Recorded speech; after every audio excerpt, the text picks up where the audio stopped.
Consider the function f of xy is equal to the square root of 25 minus x squared minus y squared. Identify the level curve in R3, and then sketch a contour map for k greater than or equal to 0, less than or equal to 5. So we are given the beautiful function with two independent variables, defined as z, or f of xy, is equal to the square root of 25 minus x squared minus y squared.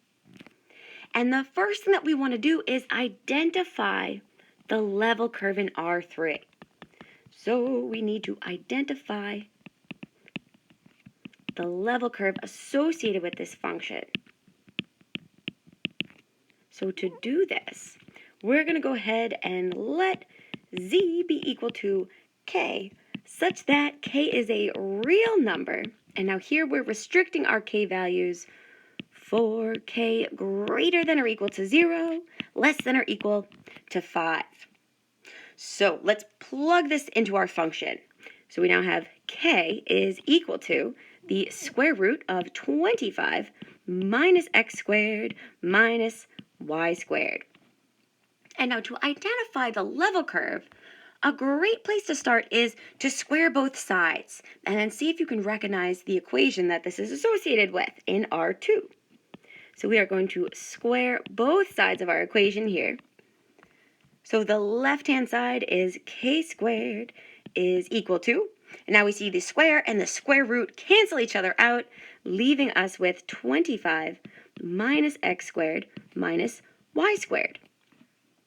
So we're getting excited. We could almost see what this curve is. If we interchange the positions of x and y and k, this is equivalent to x squared plus y squared is equal to 25 minus k squared. And we know this equation. We know that this is a circle in R2. And this is a circle centered at the origin. So 0, 0. And this is a circle with varying radial lengths.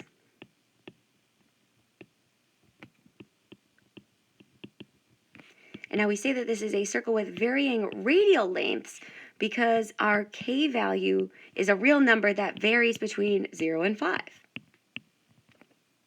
So this is our level curve, the circle centered at the origin with varying radial lengths.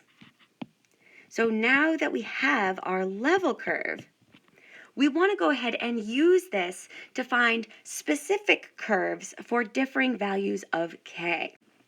So giving ourselves plenty of room here.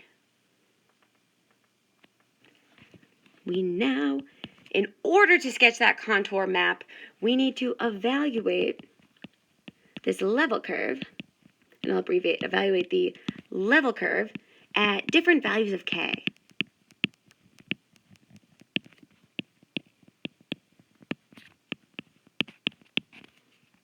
And so this will allow us to see if the curves are widely spread or if they're tight together.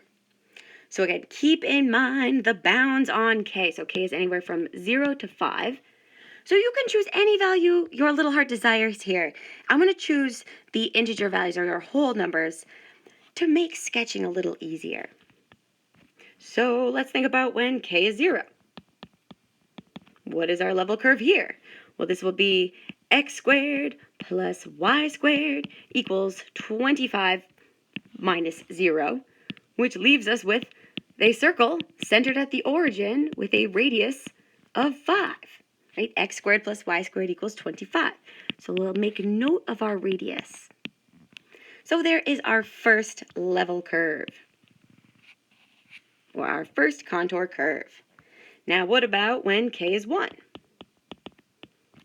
Well, this will be x squared plus y squared is equal to 25 minus 1 squared, or minus 1, which leaves us with the level curve x squared plus y squared equals 24.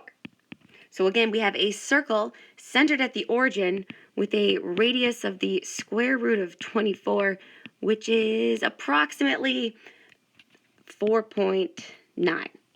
So basically right on top of that first contour curve that we found. So these curves are certainly tight together. What about when k is 2? So this gives us x squared plus y squared is equal to 25 minus 2 squared, or 4. And so here we're left with the circle, x squared plus y squared equals 21. So here we have a radius defined as the square root of 21, which is approximately 4.6. So again, this is another tight curve. These three curves are tight together. They have almost the same radial length. What about when k is 3? So this will give us x squared plus y squared is equal to 25 minus 3 squared, or 25 minus 9. And so here we have x squared plus y squared is equal to 16. So we have a radius of 4. So pretty much on top of the previous curve, these 4 curves thus far are very tight together. So now what about if k is 4? Well, this leaves us with x squared plus y squared is equal to 25 minus 4 squared, or 25 minus 16.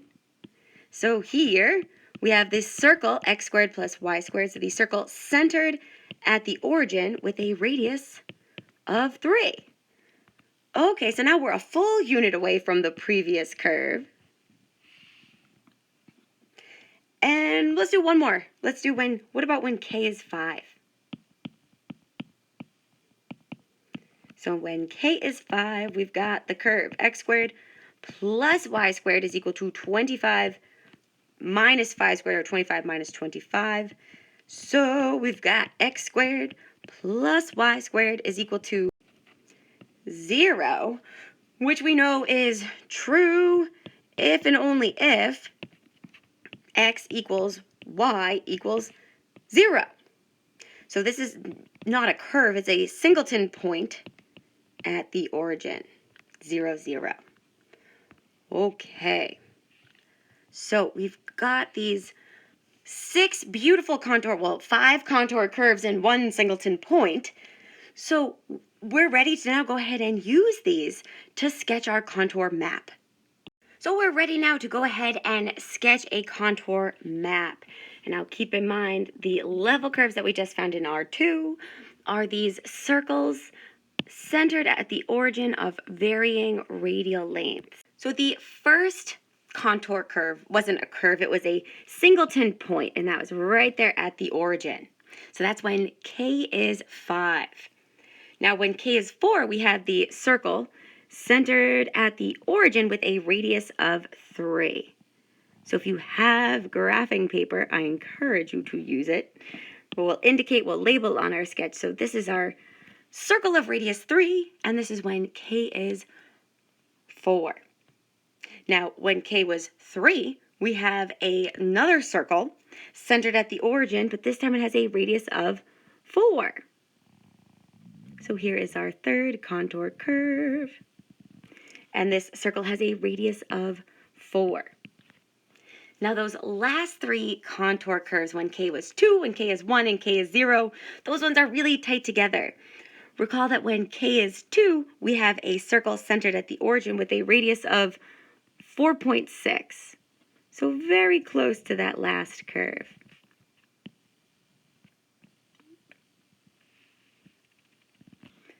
So this is our radius here of 4.6.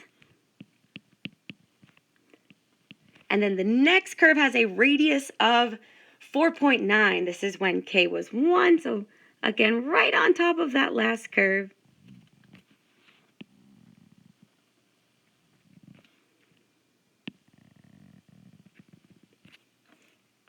So we're running out of room here. That's 4.9, but you can see how the elevation is changing more rapidly here because these curves are on top of each other. They're more tightly spaced. And we've got one more curve to go. We have when k was 0, we have that circle of radius 5. So here is our contour map.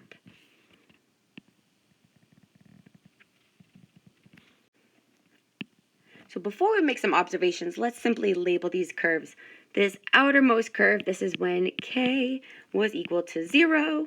Our second curve here is when k is 1. This third curve is when k is equal to 2.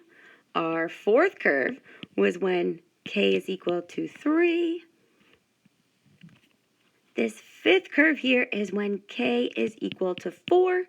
And then the singleton point at the origin is where k is equal to 5. So let's make a couple of observations using this contour map.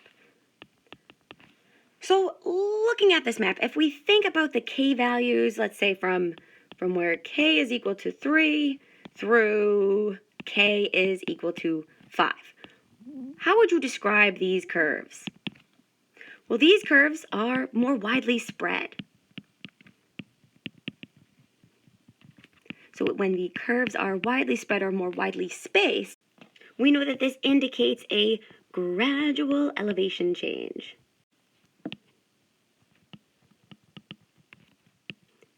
So these curves are more widely spread, indicating a gradual elevation change. Now, what about if we think about the k values from where k is 0 through k is 3?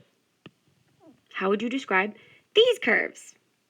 Well, these curves are more tight together or more tightly spaced.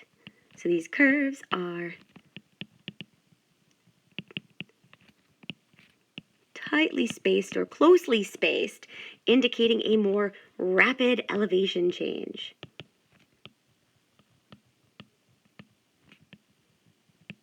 So the height of the surface is changing more rapidly. Now, thinking about the origin here, at singleton point where k is 5, that's indicating to us that our surface is reaching a maximum point when z is equal to 5. So we can also observe that the surface is reaching a maximum point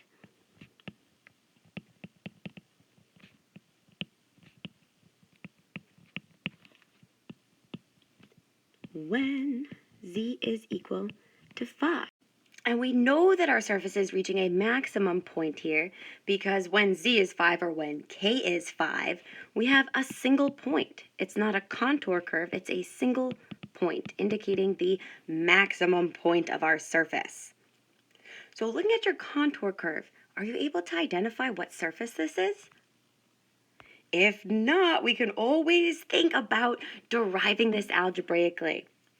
But maybe to help, it can be helpful in identifying the surface if you think about the domain. So I'm shading in the domain here. The domain is the set of all the ordered pairs within the circle centered at the origin of radius 5. So let's use a little algebra here and double check to make sure that the surface you just guessed is the right surface. So here we go. We want to identify the surface.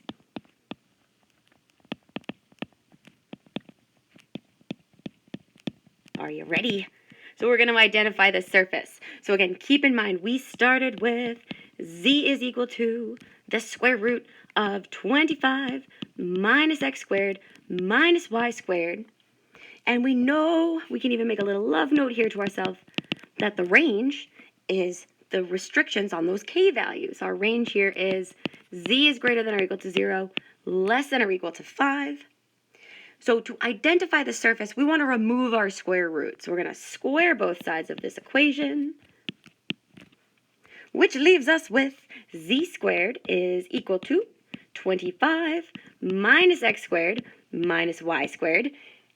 And hopefully you're getting excited. If we bring all of the variables to one side, we see x squared plus y squared plus z squared is equal to 25, which we know is the equation of a sphere centered at the origin with a radius of 5. But don't forget about your range. So we can say that therefore, since z is greater than or equal to 0, less than or equal to 5, the surface is a hemisphere above the xy plane. So our surface is the hemisphere specifically centered at the origin,